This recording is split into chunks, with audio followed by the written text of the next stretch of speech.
I'm excited about this next cat. His latest film is Howard's End. It's one in a long line of films that have been praised for their visual beauty and fine acting. The producer of the team, Merchant Ivory Productions, Ismail Merchant, folks.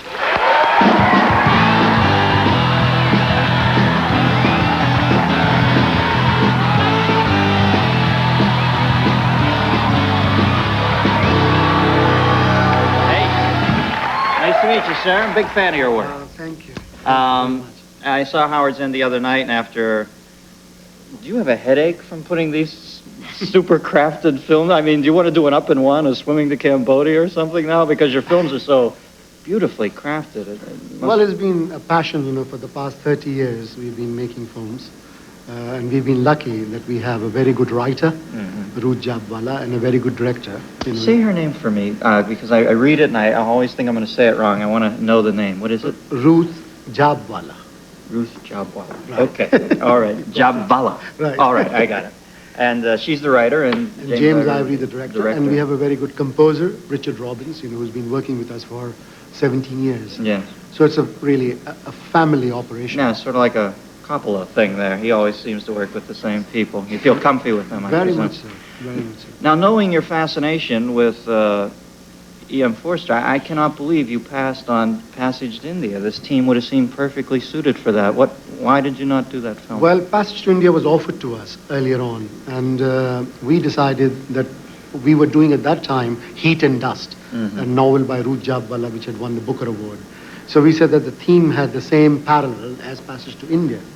So we said that we would like to do a room with a view. So we talked to the trustees of Foster Estate, yes. And they said, if you want to do Room with a View, go ahead. So that's how we did Room with a View. Yeah, and that was the first film you did with Helena, right? Correct. Helena Bonham Carter. Now, do you also feel, well, I could see that the leaders of the production are all the same. Do you like working with the same ensemble actors, We by and like large? to. We like to. And also we like to introduce new people, you know, all the time. Sean Young is the actress we brought, Greta Skaki, Felicity Kendall. Right. So, you know, a whole range of people whom we have introduced, you know, in different films. But we also like to keep, you know, the same family going on, you know. And I think it's also an interesting thing that people, whether it is in India or whether it is in Europe or in America, I mean, they would like to work with us. Big stars like Paul Newman, Joanne Woodward. Where can they get craftsmanship like that? I mean, it must be like very rewarding for them to finally find somebody who cares about it as much as them. We have a clip from Howard's End. I'd like to take a look at it. This is their most recent work. What's wrong? Is Tibby ill? He's starving. I found him starving. Who is starving? The bats. He has lost his place. He's been turned out of Dancer's Bank. They reduced their staff, and he was the first to go.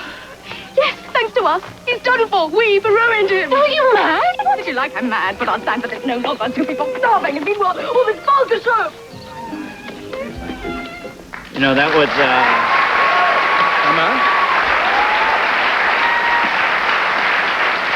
that was Emma Thompson and Helena Bonham Carter, more of the acting part of it, but just the look of these movies, each time a room is entered, it looks like it's been lit by Cezanne or something. The attention to detail is so amazing to me. Is there a lot of downtime between shots here while Ivory and his lighting man work their magic? Well, you know, Tony Pierce Roberts, the cameraman, I mean, he's really a wonderful artist. Yeah. And he's worked with us now for 5 films, you know.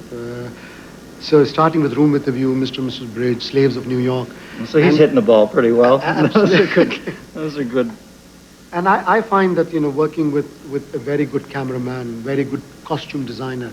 Now, the John Bright and Jenny Bevan, you know, they work with us for the past, I would say, 20 years. On costumes. Yes, yeah. on costume. Can I ask you something real quickly about Mr. and Mrs. Bridge? I enjoyed that film, but when Newman is looking down, Mr. Bridge is looking down on his daughter sunbathing, there's that vague hint of that he finds her attractive. That seems so weird to me. What was that about? Yes. You know, he has that feeling of it. And also in Paris, when he goes, he sees the new paintings, you know, and he has this sort of tingling sensation. Yeah. You know, so I think that was very much in his, you know, mind. Yeah. Now, what producers? I wanted to ask you: have you read the book Memo from David O. Selznick? I have, yes. Isn't it brilliant? Because I never understood what a producer did until I read that book, and you really it's really bringing it all together, right? I mean, the Well, attention to detail on that. it's very important that, you just don't do a film in a slapdash job. Yeah. I mean, if you have a good novel like Harvard's End, Yeah. then you have to pay absolutely extraordinary attention to it. Yeah. Now, Forster has he has a sixth novel, I believe, that is, Helena told me it's the last one to be done, but she told me it's such a drag, nobody's going to do it probably. Are you interested at all, or are you Well, going to... we have done our trilogy, so Yes, I think you're that out. we will, You did. yeah, we will let someone else do it now. You did Forster Wars, Return of the Wars, and... no, that's George Lucas, sorry. No, So- Room with a View Part 2, we were asked to do by a Hollywood company, and they said that we will give you $6 million, double your budget, and you do Room with a View Part 2. So I said, well... Room with a better view. And we said, well, we could not get Mr. Foster to write it. I said, resurrect Mr. Foster. Yeah, just bring him back from the grave. Put that pen in his hand. Start working it. And for all the work you do, for all the back-breaking work that a producer does, at the end, you probably, you siphon off maybe 10% of the profits, and you got to fight for that, too, Oh, right? God, I tell you, it's a hard job. It's a labor of love, because you often get stiffed on the fiscal end of it, don't you? Very much so. You have to go to, I remember going to Italy to collect money for Room with a View, and this guy, the distributor, invited me to lunch. And he said that, come and see me there. And I said, well, look, I have to have the money. And he said, we sat together for lunch, and I said that, look, you have mafias in Italy, and I have Indian mafias waiting outside. He wouldn't believe me, so he went outside and saw these 4 Sikhs with turbans waiting outside, whom I had hired from the embassy, India, to bring them out, And he took out his cash and put it in his suitcase and gave it to me. He said, here's the money. Good for you. Good for you. Well, sir, you are one of the,